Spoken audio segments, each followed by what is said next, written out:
Let us study the next topic, that is speed and velocity. First, let us study the differences between both. Now, what is speed? Speed is the rate of change of distance. Rate word means always divided by time. We know that what is form of speed? Distance upon time. And here, velocity is displacement upon time. So what I will say, rate of change of displacement. Because the rate word means only that you have to divide by time. Then speed is a scalar quantity, it is a vector quantity. Speed is always positive because it's a scalar quantity, and velocity can be positive or negative. Now speed, remember that after one round, average speed is not zero. Now why? And here after one round, average velocity is zero. Now let me give you definitions coming further also, but I'm going to just give you a small formula here. Average speed formula is total distance upon total time. We know that when one round is covered, distance covered is equals to 2 pi r, that is circumference. So total distance is not zero. So some value is there, time also some value is there, and we get some answer. But here we know that after one round, displacement is always zero. So average velocity formula is displacement upon total time. So displacement is zero. Zero divided by anything is zero. As simple as that. Then you know that the formula of speed is distance upon time. So remember, in some books it is written as S, and in some books it is denoted by V also. And if this is denoted by V, then distance is denoted by S there. But you can write speed with S, distance with D, time with T, that's also okay.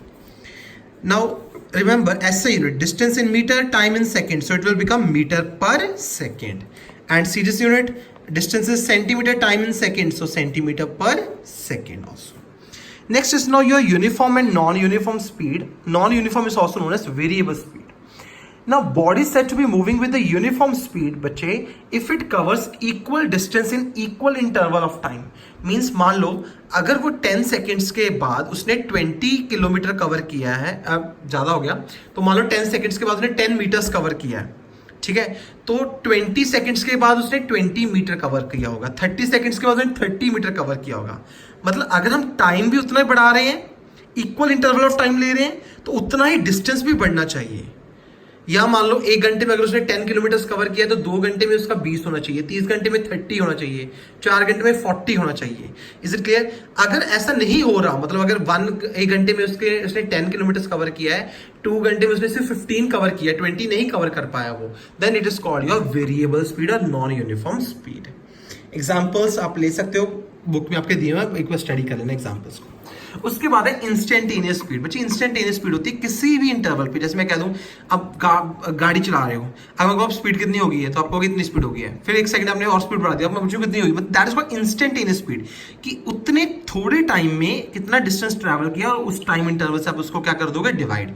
और हम इसको generally कैसे major करते हैं, speedometer जो अपनी गाड़ी के आगे लगा होता है, सर्कल में उसकी स्पीड आती बढ़ती जाती है, पता लगता है कि स्पीड इतनी होगी, बढ़ के इतनी कम होगी, ये हो गया.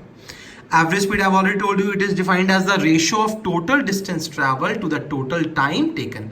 इसके related भी आपको काफी सारे numericals आएंगे. Now some important point, remember, आपसे पूछते हैं कि वो कब होता है कि जो इंस्टेंटेनियस स्पीड होती है और एवरेज स्पीड होती है वो इक्वल होती हैं. वो तब होता है अगर body is moving with uniform speed. Uniform मतलब सेम ही स्पीड से अगर वो ट्रैवल कर रहे हैं.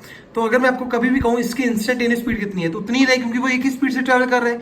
अगर मैं कहूँ उसकी एवरेज स्पीड कितनी है, तो भी वही रहेगी क्योंकि उसकी स्पीड ही सारे डिस्टेंस के दौरान यही रही है. तो तब उसकी इंस्टेंटेनियस और एवरेज स्पीड क्या हो जाएगी, सेम हो जाएंगी अगर वो यूनिफॉर्म स्पीड से ट्रैवल कर रहा है. Now all these things जो हमने distance of speed, velocity, speed को मद्देनजर रख के किया है, अब हम इस चीज को वेलोसिटी को ध्यान में रख के करेंगे.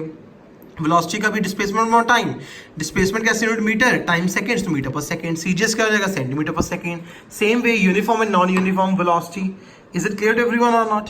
अब इसमें कुछ इंपॉर्टेंट चीजें ये है कि वो कौन सा मोशन है जिसपे स्पीड कांस्टेंट है लेकिन वेलोसिटी चेंज होती है, वेरिएबल होती है. तो remember that is your circular motion. Circular motion में क्या होता है, स्पीड आपकी कांस्टेंट रहती है, स्पीड कांस्टेंट रहती है, लेकिन आपकी वेलोसिटी क्या होती है, वेरिएबल वेलोसिटी. अब ये देखो बच्चे, क्यों आपको पता है वेलोसिटी होती क्या है, स्पीड विद डायरेक्शन. एक तरह से वेलोसिटी होती क्या है, स्पीड विद डायरेक्शन. तो अब देखो आपको पता है जब भी आपकी कोई चीज सर्कुलर मूव करती है तो उसकी जो डायरेक्शन होती है मूवमेंट की, it is always tangential, tangent की होती है. टेंजेंट आपको पता है which meet circle at one point, ठीक है, इस तरह से. तो ये आपकी वेलोसिटी बन गई। तो आपकी वेलोसिटी क्या होती है बच्चे, वेरिएबल है, वो चेंज होती है, लेकिन आपकी स्पीड क्या रहती है, कांस्टेंट। तो आपको शो करने के लिए बोलते हैं, तो आपको ये डायग्राम क्या करना है, वहां पर शो करना है अगर आपको पूछेंगे वो। देन एवरेज वेलोसिटी आपको पता ही है, ratio of displacement on total time taken. अब cases when average velocity can be zero even if average speed is not zero. कहते हैं एवरेज वेलोसिटी जीरो हो सकती है कब, जब अगर एवरेज स्पीड जीरो नहीं है। सेम हमने दो केसेस करे थे, आप बॉडी को ऊपर फेंकोगे, वापस वहीं पर आके कैच करोगे, आपको पता है डिस्प्लेसमेंट क्या हो जाएगी, जीरो। अगर डिस्प्लेसमेंट जीरो होगी तो एवरेज वेलोसिटी भी क्या जाएगी, zero, because zero upon anything is zero. Second, वही जो सर्कुलर पाथ में मूव करते हैं वो डिफरेंसेस में भी हमने पढ़ा था। तो इन दोनों केसेस में आपकी एवरेज वेलोसिटी जीरो होगी, चाहे आपकी एवरेज स्पीड जीरो हो या ना हो। Next is your acceleration and retardation. अब एक्सेलरेशन क्या होती है बच्चे, एक्सेलरेशन होती है कि जब मैं कह दूं rate of change of velocity, rate मतलब divide by time. So acceleration is change in velocity upon time. Very very important, numerical इसके रिलेटेड 100% आते हैं कुछ ना कुछ, मेरे फेवरेट हैं। अब समझो बच्चे, जब भी आपको इनिशियल वेलोसिटी, मतलब अगर मैं कह दूं एक गाड़ी थी वो 30 मीटर पर सेकेंड की स्पीड से चल रही है और एकदम उसने ब्रेक्स लगाई और इसकी स्पीड रेस्ट पे आ गई, तो अभी वो चल कितने पे थी, मतलब इनिशियल वेलोसिटी कितनी है, उसको हम डिनोट करते हैं यू से। इस केस में जो मैंने एग्जांपल दिया उसमें कितनी 30 मीटर पर सेकंड। ब्रेक लगाने के बाद वो रेस्ट पे आ गई, मतलब फाइनल वेलोसिटी उसकी जीरो हो गई है। फाइनल वेलोसिटी को किससे डिनोट करता हूँ, वी से, तो इट इज जीरो। तो चेंज इन वेलोसिटी क्या होती है, final velocity minus initial velocity. So change in velocity is v minus u. तो चेंज इन वेलोसिटी का वी माइनस यू आ गया, टाइम की जगह पे टी आ गया, तो this becomes your formula for numericals, very important.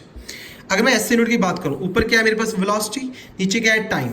तो वेलोसिटी क्या है मीटर पर सेकंड, टाइम एस सेकंड, ये भी ऊपर जाएगा तो एक और एस इनवर्स बन जाएगा। तो क्या बन जाएगा, m s raise to power -2 metre पर सेकंड स्क्वायर, और सीजीएस यूनिट क्या बन जाएगा, सेंटीमीटर पर सेकंड स्क्वायर।